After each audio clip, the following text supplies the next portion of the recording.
Itong Phoenix Fuel Masters daw ay ready na makipag-usap sa iba't ibang teams para dito sa pagtitrade ng kanilang mga players. At kabilang daw itong Magnolia Chicken Templados doon sa mga teams na gustong gumawa niyan. At mukhang ayon dito sa mga reports si Kai Balungay ang gustong kunin nitong Magnolia Chicken Templados ngayon. At baka dalawa ang ibigay na kapalit nitong Magnolia. Depende na lamang yan syempre kung papayag itong Phoenix. Ang ino-offer daw nitong Magnolia Chicken Templados ngayon para dito kay Kai Balungay ay itong si Aris Dionisio at si Rom De La Rosa. Hindi pa natin masisiguro na ang Phoenix ay papayag dito. Baka ang hilingin nilang kapalit si James Laput o ibang player. Pero kung sakasakali na si Aris Dionisio at Rom De La Rosa, hindi naman siguro malulugi itong Fuel Masters. Kaya nga sa ngayon mukhang ganyan talaga magiging magandang sabihin na nating acquisition ito para sa Magnolia kung makuha nila si Kai Balungay. Dahil yung tatlong pinaka sabihin na nating highest prospect pagdating sa young big men sa liga, itong si Kai Balungay, Sebe Lucero at William Navarro ay nandito na sa Magnolia. Kaya naman sigurado na magiging secure na yung future frontcourt nitong hotshots kapag nakuha nila si Kai Balungay. Ang tanong na lamang ay kung matutuloy ba ito kasi syempre marami tayong masasabi ng mga teams na interesado rin sa serbisyo ng nasabing player. Nagkaroon ng breakout season ngayon si Kai Balungay at yan ang dahilan kung bakit nagkaka-interest na yung iba't ibang mga team sa kanyang serbisyo. Ang kinakailangan na lamang talaga siguro ay magkaroon ng additional na sabihin na nating value yung trade na i-offer ng Magnolia kung sakasakali. Kasi sa totoo lang medyo nabawasan na ng playing time itong si Aris Dionisio kaya medyo bumaba value niya.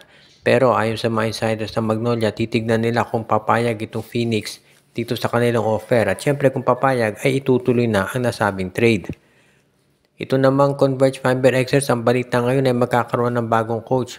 Baka daw ito si Ariel Vanguardia ang magiging bagong coach ng Converge Fiber Xers. Alam natin lahat na itong si Vanguardia ay isa dito sa dating coach yan ng PBA, naging coach yan ng Blackwater Bossing.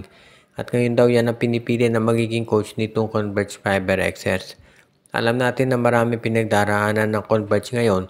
Unang-una, nagsisisi sila ba't nila tinrade dito si Jordan Heading para dito kay Mikey Williams. At itong si Mikey Williams pala ay ayaw naman pumirma ng kontrata. So ngayon, ang gagawin naman nila ay papalitan nila yung coach nila at gagamitin ito si Ariel Vanguardia. Kung sakasakali, alam natin na mahusay naman to si Vanguardia na coach. Kaya lang hinawakan niya dati Blackwater, so syempre hindi yan makapag-compete talaga. Pero ngayon Converge Fiber Xers nang hahawakan niya, aba mas maganda tsansa talaga na lumaban ito at magkaroon ng mas magandang tsansa na manalo. Ngayon, depende na lamang kasi yan syempre kung ito bang Converge Fiber Xers ay gustong makasiguro dito sa kanilang tsansa na magkampiyon. Alam natin na kinakailangan ni Vanguardia rin na makakuha ng mga top players dito sa PBA para makaabante sa semis at playoffs. Pero nasa management ng Converge kung sino yung mga players ng Converge ang kanilang papayagan na ma-trade. At syempre, kung gusto ni Vanguardia na makakuha ng mga top players, kinakailangan mag-release din siya ng mga nandito sa kanyang lineup. Iyan ngayon ang pinag-iisipan na pinag-aaralang mabuti nitong management.